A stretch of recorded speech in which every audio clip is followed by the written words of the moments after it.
আসসালামু আলাইকুম। সবাই কেমন আছেন? আশা করি সবাই ভালো আছেন। আজ আপনাদের জন্য নিয়ে এসেছি গল্পের ২ নম্বর পর্ব। আশা করি গল্পটি আপনাদের ভালো লাগবে। তাহলে চলুন শুরু করা যাক।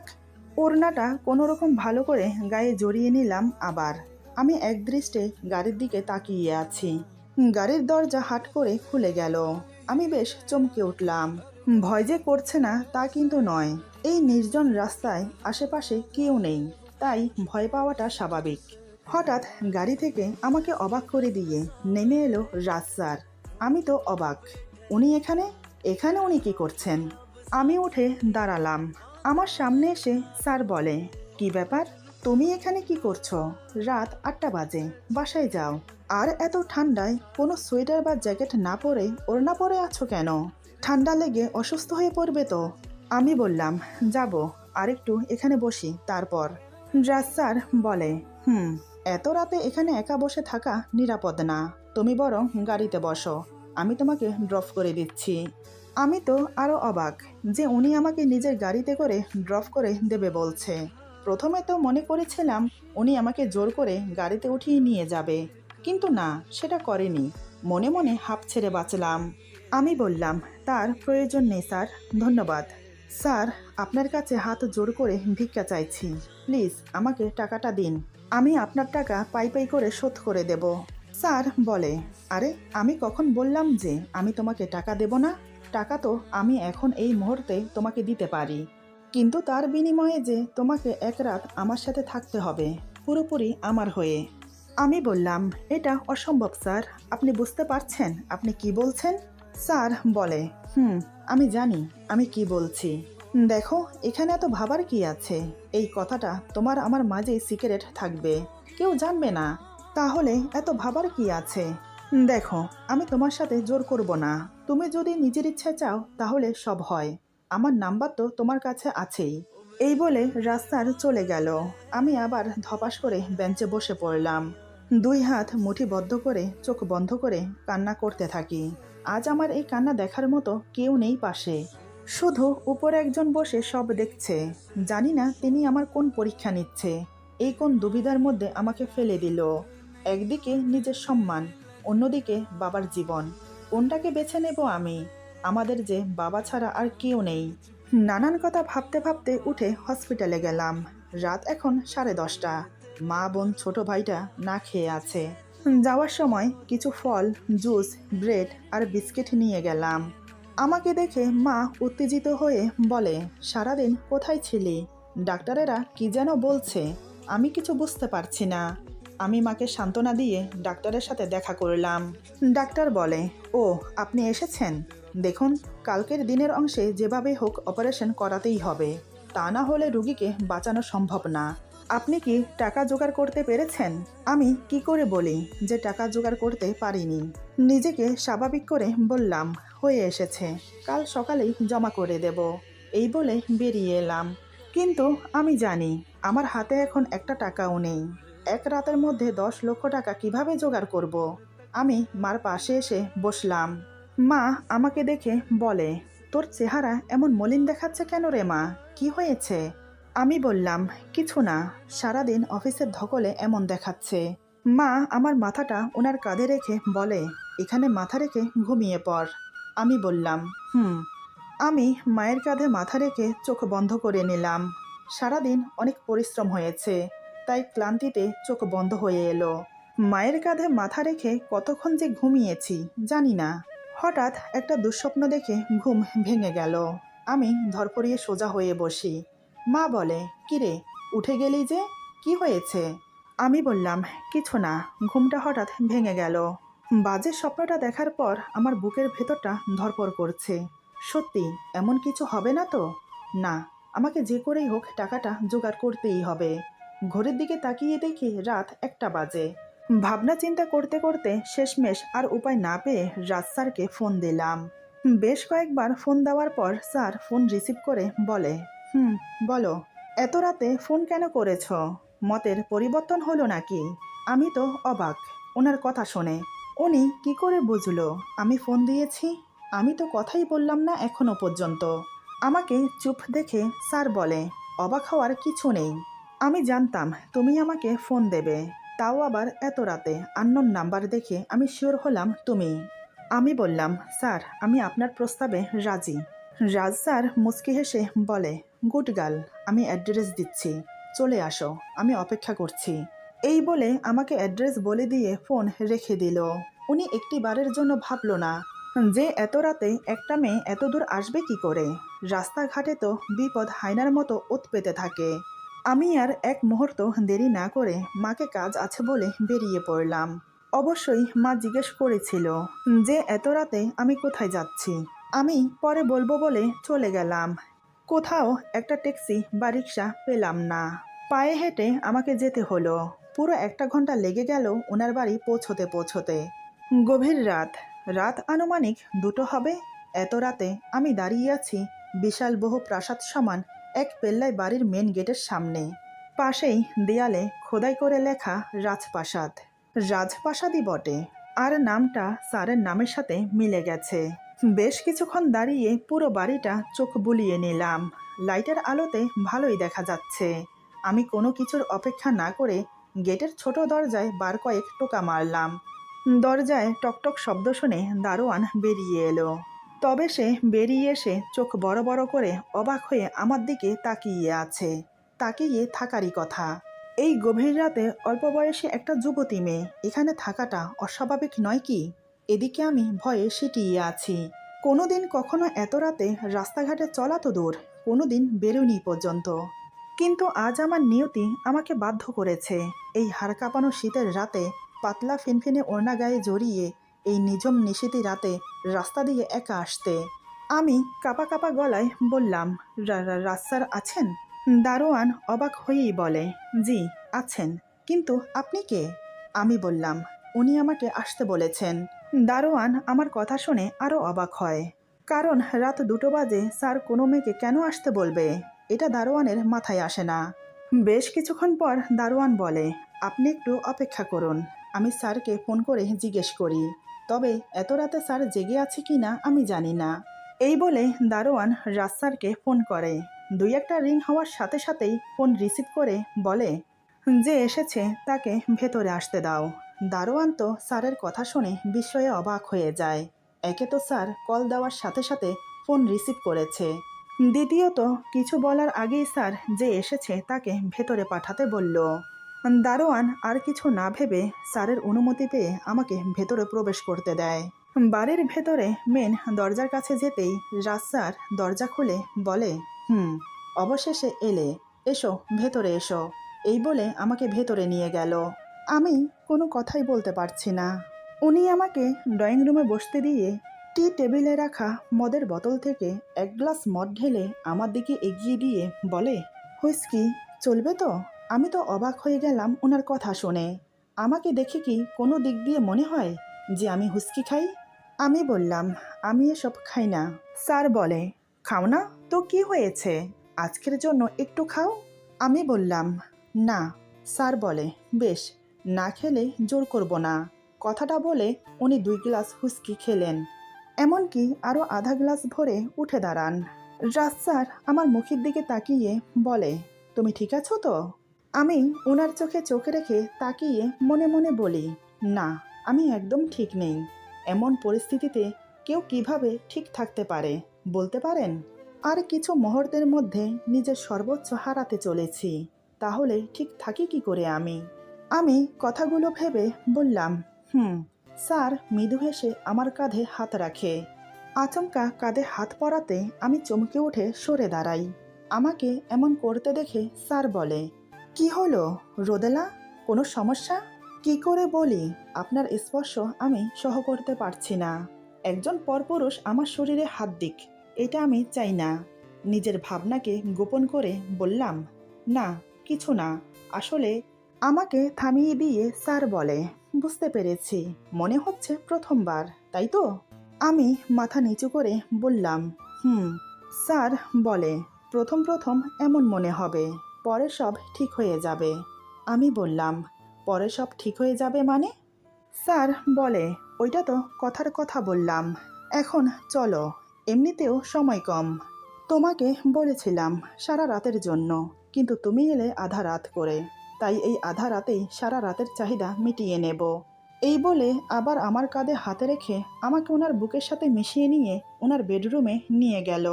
ওনার স্পর্শ আমার শরীরে কাঁপন সৃষ্টি করেছে, সুখের নয়, ভয়ের। বুকের ভেতরটা ভয়ে আতঙ্কে ধুকধুক করছে। আমি যা করছি সেটা কি ঠিক হচ্ছে?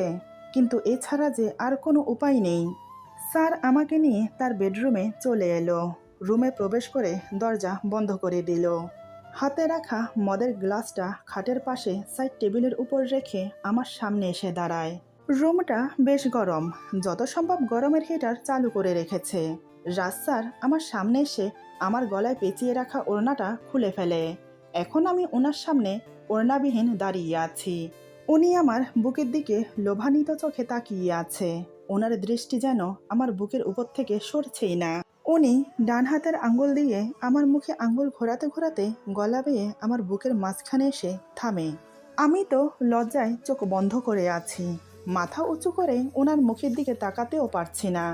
উনি আমার এত কাছে দাঁড়িয়েছিল যে ওনার মুখ থেকে মদের গন্ধটা আমার নাকে এসে লাগছে। কেমন যেন একটা বিশ্রী বোটকা গন্ধ। নাকে গন্ধটা আসতেই পেট গুলিয়ে বমি আসতে চাইছে আমার, কিন্তু আমি বলতেও পারছি না কিছু। দুই হাতে দুই সাইডের জামা শক্ত করে খামচে ধরে চোখ বন্ধ করে দাঁড়িয়ে আছি। উনি আমার কপালে গভীর একটা চুম্বন করল। আমার দুই বাহু ধরে ধীরে ধীরে খাটের একদম কাছে নিয়ে এসে দাঁড় করিয়ে দিয়ে বলে, জামাটা খুলে ফেলো। আমি এবার করুণ মুখ নিয়ে ওনার দিকে তাকালাম। ওনার লোভাতো চোখ দুটো আমার দিকে তাক করা। স্যার বলে, কি হলো, কাপড় খোলো। আমার চোখ দিয়ে টপ টপ করে জল পড়ছে। এবার আমি না চাইতেও বাধ্য হলাম কাপড় খুলতে। উপরের কামিজটা খুলে ফেললাম। স্যার বলে, বুকে আটকিয়ে রাখা ছোট কাপড়টাও খুলে ফেলো। সেটা রেখে লাভ কি? আমার হাত কাঁপছে একটা পরপুরুষের সামনে নিজেকে উন্মুক্ত করতে, কিন্তু আমার যে হাত পা বাঁধা, কিছু করার নেই। আমি চোখ বন্ধ করে সেটাও খুলে দিলাম।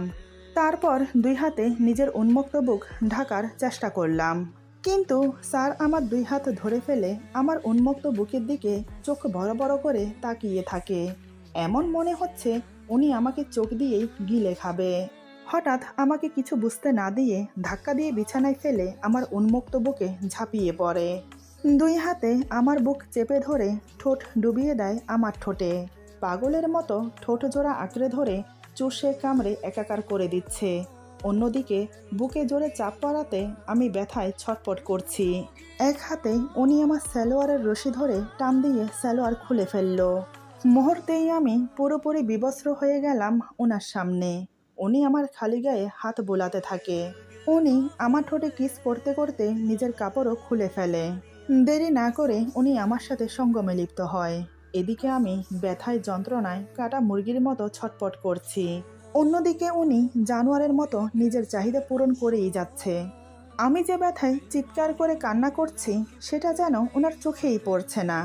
কিন্তু বেশি সময় নিল না। একটানা 20 মিনিট করে উনি শান্ত হয়ে গেল। মনে মনে স্বস্তির নিঃশ্বাস ফেললাম আমি। ভেবেছিলাম এখানেই শেষ, কিন্তু না। উনি উঠে কোমরে টাওয়াল পেঁচিয়ে এক হাতে মদের গ্লাস নিয়ে অন্য হাতে একটা সিগারেট ধরিয়ে জানালার পাশে গিয়ে দাঁড়ায়। আমি উঠে বসে কাপড় পরতে নিলে স্যার বলে, কাপড় পরবে না, যেভাবে আছো সেভাবে শুয়ে থাকো। আমার এখনো হয়নি, অনেক দিনের অভুক্ত তো, তাই প্রথমবারে তাড়াতাড়ি হয়ে গেছে।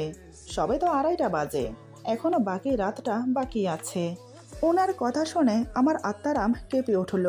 তার মানে উনি আমাকে আরও শোষণ করবে। এই 20 মিনিটে আমাকে নরক যন্ত্রণা দিয়েছে, আবার যদি করে আমি তো মরেই যাব। এদিকে বিছানায় রক্তে মাখামাখি।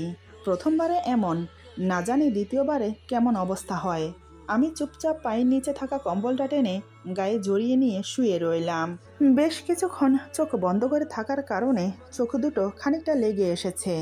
প্রায় আধা ঘন্টা পর হঠাৎ কম্বলটা একটানে শরীরের উপর থেকে নিয়ে ফেলে দিল স্যার। হঠাৎ এমন করাতে আমি চোখ খুলে ধরফরিয়ে উঠে বসি। আমি তো পুরোই বিবস্ত্র।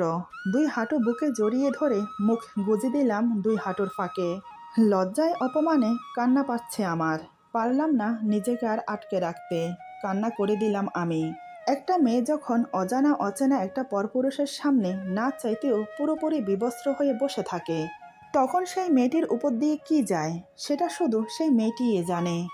এদিকে স্যার কোমরে পেঁচিয়ে রাখা টাউলটা খুলে পুরোপুরি উন্মুক্ত হয়ে খাটের উপরে উঠে আমার পাশে বসে, একদম আমার পেছনে আমার শরীরের সাথে শরীর মিশিয়ে বসে। ওনার উন্মুক্ত বুকে আমার পিঠ লেপ্টে আছে। এবার উনি পেছন থেকে দু হাত আমার দুই হাতের ফাঁকি দিয়ে গলিয়ে আমার দুই মাংসপিণ্ডের উপর হাত রেখে চেপে ধরে। আমি বিশদ কেঁপে উঠলাম। উনি আমার বুকে চেপে ধরে আমাকে ওনার বুকের সাথে জড়িয়ে ধরে আমার ঘাড়ের কাছে মুখ গুজে দিয়ে গভীরভাবে চুম্বন করতে থাকে। এক হাত আমার বুকের উপর রেখে অন্য হাতে আমার নাভিতে হাত বোলাতে শুরু করে। ঘাড়ের উপরের চুলগুলো সরিয়ে দিয়ে কানের লতিতে হালকা কামড় দিয়ে আমার ঘাড়ে গলায় নাক ঘষতে থাকে। ধীরে ধীরে আমাকে শুইয়ে দিয়ে আমার উপর উঠে পড়ে। শুরু হয় আবার আদিম খেলা। এবার সে আমাকে এত সহজে ছাড়ল না। প্রায় ঘন্টাখানেক আমার সাথে সঙ্গম করে ক্লান্ত হয়ে আবার আমার বুকে মুখ গুজে দিয়ে জড়িয়ে ধরে শুয়ে থাকে। এরপর তিনি আমার সাথে আরও দুইবার শারীরিক সম্পর্ক করে আমার বুকে মাথা রেখে ঘুমিয়ে পড়ে। আমার অবস্থা তখন তথৈবচ। একটা মানুষ যদি একটা মেয়েকে 4 ঘন্টার ভেতরে 4বার শারীরিক নির্যাতন করে, তখন সেই মেয়েটির অবস্থা কেমন হয় বুঝতেই পারছেন। প্রথমবার যাও শরীর নাড়িয়ে উঠে বসেছি, দ্বিতীয়বার নড়ার শক্তি পর্যন্ত হারিয়ে ফেলেছি আমি, তৃতীয়বার তো আমার হুঁশ ছিল না, বেহুশের মতো পড়েছিলাম।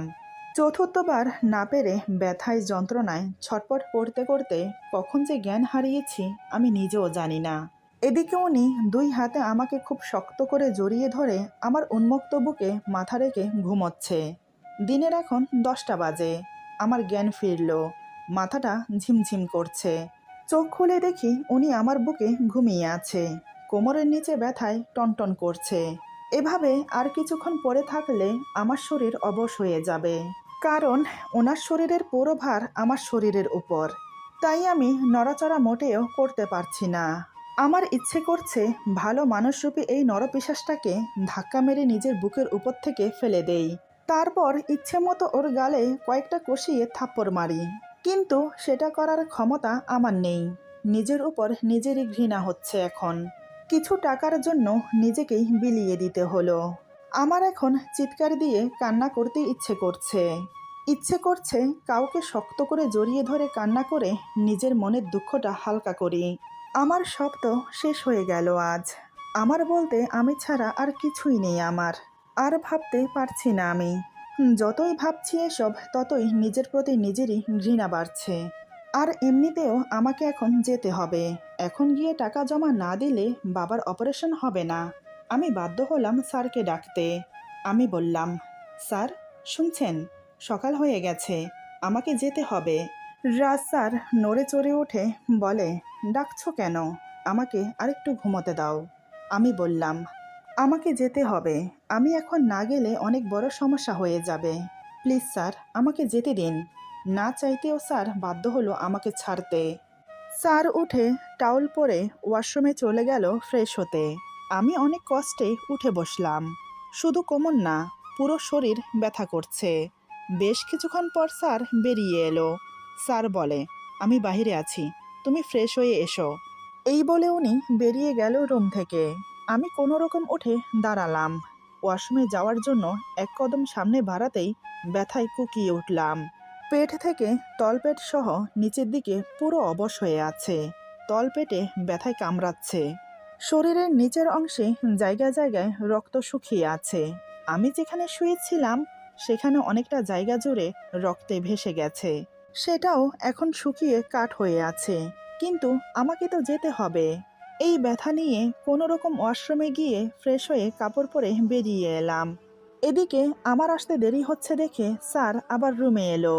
রুমে এসে বিছানার চাদরের দিকে অবাক হয়ে তাকিয়ে দেখে অনেকটা জায়গা জুড়ে রক্ত শুকিয়ে আছে। আসলে উনি নেশা অবস্থায় ছিল, তাই কোনো দিকে খেয়াল ছিল না। তবে এটা দেখে ওনার বুঝতে বাকি রইল না যে সত্যি আমার জন্য এটা প্রথম রাত ছিল। মানে এই প্রথম উনি আমাকে স্পর্শ করেছে। তবে মনে হয় একটু বেশিই করে ফেলেছে। মনে মনে এসব ভেবে আমার দিকে তাকায়। আমার চোখে মুখে ক্লান্তির ছাপ ফুটে উঠেছে। এটা ওনার চোখে এড়ালো না। সত্যি আমার শরীর আজ প্রচুর দুর্বল লাগছে। কিভাবে যে আমি হসপিটালে যাব আমি বুঝতে পারছি না। স্যার আমার কাছে এগিয়ে এসে বলে, রোদেলা, তুমি ঠিক আছো তো? ওনার কথার উত্তর না দিয়ে বললাম, আমাকে যেতে হবে, এবার আমাকে টাকাটা দিয়ে দিন। কথাগুলো বলার সময় কান্নায় আবদ্ধ হয়ে এলো আমার গলা। স্যার বলে, ক্যাশ নেবে নাকি চেক নেবে? আমি বললাম, আমার ক্যাশ চাই। স্যার লকার খুলে 10 লক্ষ টাকা ক্যাশ বের করে একটা ব্যাগে করে আমার হাতে দেওয়ার আগে একটা পেপার এগিয়ে দিয়ে বলে, এই পেপারটাতে একটা সাইন করো। আমি অবাক হয়ে বললাম, এটা কিসের পেপার? স্যার বলে, তেমন কিছু না, আসলে আমাদের মধ্যে যা হয়েছে তা তোমার সম্মতিতে হয়েছে, তাই এ পেপার তৈরি করা। দেখো, আমি কোনো পুলিশের ঝামেলায় পড়তে চাই না, তাই পরবর্তীতে কোনো সমস্যা যাতে না হয় তাই এই পেপার তৈরি করা। প্লিজ এগ্রিমেন্টে সাইন করো। আমি পেপারটা হাতে নিয়ে সাইন করে দিলাম। একবার পড়েও দেখলাম না কি লেখা আছে তাতে। আসলে আমার হাতে সময় নেই, তাই আমি তাড়াহুড়ো করেছি। স্যার বলে, একবার পড়ে নিতে পারতে। আমি বললাম, সময় নেই আমার। স্যার বলে, এখানে পুরো 10 লক্ষ টাকা আছে, কোথায় যাবে বলো, আমি তোমাকে দিয়ে আসি। আর হ্যাঁ, তুমি আজ বিশ্রাম নাও, অফিসে যাওয়ার প্রয়োজন নেই। তোমার শরীরের যা অবস্থা, এই অবস্থায় তুমি কাজ করতে পারবে না। তুমি 2 দিন রেস্ট করে তারপর অফিসে জয়েন করো। আমি বললাম, টাকাটা দেওয়ার জন্য ধন্যবাদ, আর 2 দিন ছুটি দেওয়ার জন্য ধন্যবাদ, তবে আপনাকে কষ্ট করতে হবে না, আমি একাই যেতে পারবো। এই বলে খুঁড়িয়ে খুঁড়িয়ে হাঁটতে লাগলাম। স্যার বেশ বুঝতে পারলো আমার হাঁটতে অনেক সমস্যা হচ্ছে। উনি এসে আমার সামনে দাঁড়িয়ে বলে, চলো আমি তোমাকে দিয়ে আসি। আমি বললাম, প্রয়োজন নেই। এই বলে আমি পাশ কাটিয়ে বেরিয়ে গেলাম। উনি শুধু চেয়ে চেয়ে আমার চলে যাওয়া দেখলো। দোতলা থেকে নিচে ড্রয়িং রুমে আসতেই